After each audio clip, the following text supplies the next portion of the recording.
Исәнмесез, эфирда Татарстанның көньяк көнчыгыш хәбәрләре, студияда Резида Шамсуллина. Бүгенге программада Әлмәттән хәрби хәрәкәтләр зонасына автомобиль һәм гуманитар йөк белән 80-гә якын тартма озатылды. Булар барысы да ышанычлы тыл штабы волонтерлары һәм битараф булмаган кешеләр ярдәме белән җыелган. Соңгы айда әлмәтлеләр халык контроле системасына 320 тапкыр мөрәҗәгать иткәннәр. Аларны нәрсә борчый? Татарстан дәүләт автоинспекциясының махсуслаштырылган батальоны бүлеге атналык рейд вакытында 27 хукук бузучыны ачыклаган. Юл йөрү кагыйдәләренең кайсыларын ешрак бозалар? Әлмәттән хәрби хәрәкәтләр зонасына автомобиль һәм гуманитар йөк белән 80-гә якын тартма озатылды. Булар барысы да ышанычлы тыл штабы волонтерлары һәм битараф булмаган кешеләр ярдәме белән җыелган. ЮВТ 24 волонтерлар белән аралашты һәм бүгенге көндә нинди ярдәм кирәклеген ачыклады. Это газель дарена вот это? Да. Газель. Йөкнең бер өлеше газельга, бер өлеше Шевроле Нивага төялде. Ышанычлы тыл волонтерлар штабы егетләргә фронтка гуманитар ярдәм җибәрде. Отправляем очередную партию. Донец һәм Төньяк Донец юнәлешенә чираттагы гуманитар ярдәм партиясын җибәрәбез. Гуманитар ярдәм арасында маскировка шелтәләре, окоп блиндаж шәмнәре, коры душлар. Моннан тыш без сугышчыларның үтенечләре буенча эшлибез һәм алар бездән сораган техниканы сатып алабыз. Генераторлар, элемтә көчәйткечләре, радиостанциялар, аккумуляторлар. Бер партия якынча 80 тартма. Монда шулай ук волонтерлар үзләре әзерли торган азык-төлек продуктлары. Зинаида Журавлева олы улы белән бергә штабка булыша. 3 ел инде солдатлар файдасына тырышалар. Барысы да коры армия душыннан башлана. Я сама изготавливаю сухие супы. Мин үзем коры ашлар, коры армия душы ясыйм. Шулай ук без Сүлей авылында хатын-кызларыбыз белән бергә маскировка шелтәләре үрәбез. Минем өчен бу мөһим, чөнки минем балаларым бар. Мин аларның киләчәге өчен борчылам һәм куркам. Һәм мин илебезнең чәчәк атуын телим, шуңа күрә күңелем шулай куша. Гуманитар ярдәм һәр ай сайын төрле юнәлешләргә җибәрелә. Хәзер ышанычлы тыл штабы җитәкчесе сүзләренчә, гаризалар октябрьгә кадәр. Волонтерлар көн сайын иртәнге 8-дән көндезге 1-гә кадәр эшлиләр. Махсус хәрби операция сугышчыларына ярдәм итү өчен һәр вакыт өстәмә кулларга ихтыяҗ бар. Конечно, помощь всегда нужна, да. Поэтому мы с удовольствием. Ярдәм һәр вакыт кирәк, шуңа күрә без үз командабызга рәхәтләнеп кабул итәчәкбез. Яшьләр булса яхшырак, чөнки авыр әйберләр ташырга туры килә. Ышанычлы тыл штабы волонтерлары командасын тулыландырырга теләүчеләргә 8 995 763 66 49 телефоны буенча мөрәҗәгать итәргә яки QR-код буенча социаль челтәрләргә күчәргә мөмкин. Алгы сызыктагы авылдашларына ярдәм итү өчен Кылшарип авылы мәктәбе укучылары һәм педагоглары да волонтерлар штабына килделәр. Элек балалар гуманитар ярдәм җыю белән шөгыльләнгәннәр, ә хәзер алар маскировка шелтәләре үрергә өйрәнгәннәр. Үзебезнекеләр өчен штабында кунакта гадәти булмаган ярдәмчеләр. Кылшарип мәктәбе укучылары волонтерлар белән бергә маскировка шелтәләре үрергә килгәннәр. Аларның күбесе инде күптән активистлар рәтендә, яшь армиячылар отрядында торалар. Айзат Нәҗипов сүзләренчә, мәктәптә шулай ук даими рәвештә гуманитар ярдәм җыю бара. Хотел помогать своей родине, но то есть благородное дело. Үз ватаныма ярдәм итәргә теләдем, ягъни игелекле эш башкарырга. Хәзер авыр вакыт, хәзер махсус хәрби операция. Аларга ярдәм күбрәк кирәк, аларга анда җир астында кыен. Даими рәвештә азык-төлек, җылы киемнәр, оек башлар барысын да җыябыз. Маскировка шелтәләре үрергә педагоглар да килде. Зинфия Саттарова сөйләгәнчә, бу балалар өчен яхшы үрнәк. Ә укытучылар өчен хәзер махсус хәрби операция зонасында хезмәт итүче чыгарылыш сыйныф укучыларына кулдан килгәнчә ярдәм итү. Алсуапа является нашей родительницей нашего участника СВО Ахметова Наиль. Это мой ученик. Алсуапа безнең махсус хәрби операциядә катнашучы Әхмәтов Наилнең әнисе. Ул минем укучым, ул минем сыйныфта укыды. Без аның белән горурланабыз. Шулай ук безнең мәктәптән хәзерге вакытта анда хезмәт итүче тагын берничә укучы бар. Бүген без балаларны алып килергә булдык, чөнки алар күптән сораганнар иде. Хәзер алар җәйге ял һәм хезмәт лагерында. Балалар бу эш белән бары тик үз ватанының патриотлары гына шөгыльләнүен аңлыйлар. Безнең мәктәптә андый балалар бик күп һәм безне бу шатландыра. Патриотик тәрбия бу мәктәпнең иң мөһим юнәлешләренең берсе. Балалар даими рәвештә сугышчыларга кирәк яраклар җибәрәләр. Моның өчен авыл халкында җәлеп итәләр. Ләкин штаб кунаклары шелтәләр үреп карамаган әле. Первый раз вот Миләүшә ученица наша говорит, это так от... Миләүшә беренче тапкыр килде. Укучыбыз бу шундый җаваплы икән ди. Мин бантиклар гына ясарга кирәк дип уйлаган идем.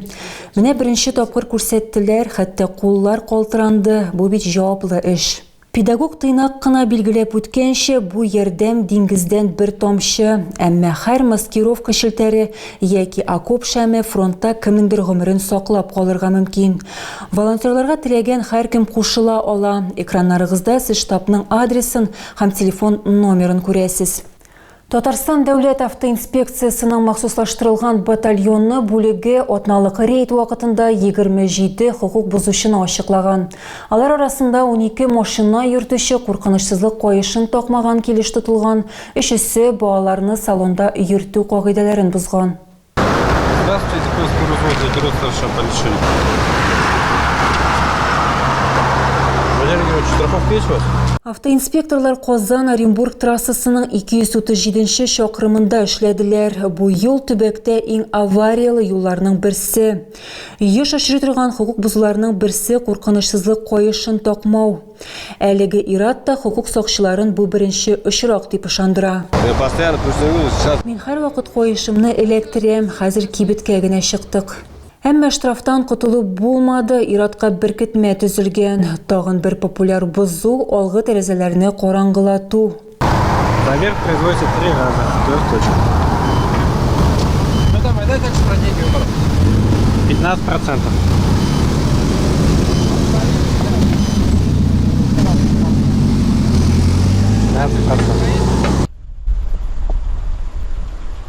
Кагыйдә буенча алгы һәм ян яктагы пыялалар кимендә 70% яктылыкны үткәрергә тиеш.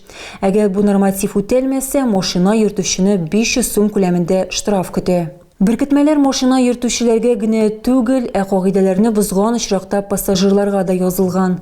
2 сәгать эчендә ЮХИДИ хезмәткәрләре 27 хукук бузу очрагын ачыклый. Шуларның 12се куркынычсызлык каешын эләктермәгән өчен, 6сы машина тәрәзәләрен караңгылату кагыйдәләрен бузганга. 3 машинада балалар махсус җайланмасыз барганнар. Тагын бер автомобильчене исереклек билгеләре белән медицина тикшерүенә озатканнар. Шәһәр судында төзелеш эшләрен алып барган вакытта куркынычсызлык кагыйдәләрен бузу маддәсе буенча эшне карау төгәлләнде. Гаепләнүченең ваемсызлыгы аркасында хезмәткәр ток сугудан һәлак булган. Эш материалларыннан күренгәнчә 2023 елның 3 ноябрендә Браулау җайланмасы операторы пультны алмаштыру эшләрен башкарган. Шул вакытта ул яланга чыбыкка кагылган һәм ток сугудан һәлак булган. Тикшерү кайбер хукук бузуларны ачыклаган, ремонт җиһазлары төзек булмаган, хезмәткәрнең мондый эшләр өчен электр куркынычсызлыгы буенча кирәкле төркеме булмый. Оешма директоры хәзер инде гаепләнүче соңгы сүзендә һәлак булучының туганнарына теләктәшлек белдерде. Как я уже рассказал, сочувствую очень сильно родителям, поддерживаю все, что ранее сказал. Нәтиҗәдә суд иратны саксызлык аркасында кеше үлеменә китергән төзелеш яки башка эшләрне алып барганда куркынычсызлык кагыйдәләрен бузу маддәсе буенча гаепле дип таныды. Признать виновным в совершении преступления присмотрен часть. Россия Федерациясы Җинаять кодексының 216 маддәсенең 2-нче өлеше буенча гаепле дип танырга һәм 1 елга ирегеннән мәхрүм итү рәвешендәге җәза билгеләргә. Җинаять кодексының 73-нче маддәсе нигезендә хөкем ителүчегә билгеләнгән җәзаны шартлыга алыштырганнар. Хөкем карары әлегә законлы көченә кермәгән. Соңғы айда әлмәтлілер халық контролі системасына 320 тапқыр мөрәҗәгать иткәннәр. Гаризалар арасында юл билгеләре кую, юлны ремонтлау һәм кымлыкны тәртипкә китерү. Холыкны Фәхреддин урамындагы 58-Б йортының ишек алдындагы майданчыгының торышы борчый. Биредә яшәүчеләр сүзләренчә ишек алдын 15 елдан артык ремонтламаганнар. Кешеләр бу сорау белән берничә тапкыр хакимияткә мөрәҗәгать итәләр. Ләкин җиһазларны тулысынча яңарту урынына монда өстәмә таган барлыкка килгән. Ә иске тауларда буяулар кыелган, кымлыкның кайбер такта өлешләре юк. У нас песочница второй год, скорее всего, в таком состоянии. До этого она была более... Бездә кымлык инде 2нче ел шундый хәлдә, моңа кадәр ул яхшырак күренә иде. Алга шәри балалар монда уйный. Кымлыкны ремонтлау кирәклеге турында кешеләр халык контроле системасында сөйләделәр. Гариза сайтта июнь уртасында пәйда булды. Якынча 10 көннән идарәче компания эшләрнең планлаштырылуы турында хәбәр итте. Гаризаның статусы эштә дип тора. Чехов урамындагы 55нче йорттагы кебек үк. Йорт янындагы юлның торышын әлмәтлеләр бөек юлсызлык дип атаганнар. Нефть башкаласының үзәгендә ямсыз 30 метр юл өслеге бар. Зинхар төзәтергә ярдәм итегез. Юл проблемалары Маяковский урамында яшәүчеләргә дә тыңгылык бирми. 62нче йорттагылар өстәмә юл билгесе куюны сорыйлар. Маяковский урамындагы 62нче йорт янында юл ягыннан килүчеләр машиналарын юлда калдыралар. Хәрәкәт полосасын ябып, бөкүләр һәм авария хәлләре тудыралар. Тукталыш тыелган билгесен куюыгызны сорыйм. Әлмәтләрнең бу гаризасын кире кактылар. Башкарма комитет карарны йорт буенда машина кую кесәсе җиһазландырылган дип дәлилләде. Соңгы 30 көндә 6 мөрәҗәгатьнең дә шундый ук статусы. Хәзер 67 гариза эштә, 100-1 хәл ителгән, 122се планлаштырылган. Әлмәт муниципаль районы мәгариф идарәсе башлыгы күптән игътибар таләп иткән Тихоновка мәктәбе белән бәйле вазгыятны шәрехләде. Безнең журналистларга Түбән Мактама бистә советы депутаты һәм укучыларның ата-аналары, алар сүз уңаеннан 100дән артык кеше әлеге проблеманы халыкка җиткерүләрен сорап мөрәҗәгать итте. В 2008 году в эту школу первый класс пошла моя дочь. 2008 елда бу мәктәпкә беренче сыйныфка минем кызым китте. Ул монда нибары 2 ел укыды. Аннары мин аны башка мәктәпкә күчердем. Монда уку мөмкин түгел иде. Даими рәвештә салкын сыйныфлар, кайдадыр нәрсәдер агып тора, кайдадыр нәрсәдер кыела. Җиһазлар бик иске иде. Мин анда хәзер ниләр булганын бөтенләй күз алдына да китерә алмыйм. Мәгариф идарәсе җитәкчесе хәбәр иткәнчә, дәресләр бинаның бер катында гына уза. Моны аз санлы укучылар белән аңлаттылар. Ирина Павловская Түбәнең калган өлешен ремонтлау планлаштырылуын раслады. Башка яңартуларга да акча җитәчәк. Оставшиеся средства на 3 кабинета мы тоже направляем. Калган акчаны 3 кабинетка җибәрәбез. Без аларны ремонтларбыз, әмма алардан мөгаен файдаланмаячакбыз, чөнки мәктәп бер катны били. Мәктәпнең проект куәте 320 бала, хәзер 118 укучы белем ала. Уку елы башланганчы Түбә аеруча нык агып торган сыйныфларда косметик ремонт ясалачак, күгәрәкләрне бетерәчәкләр.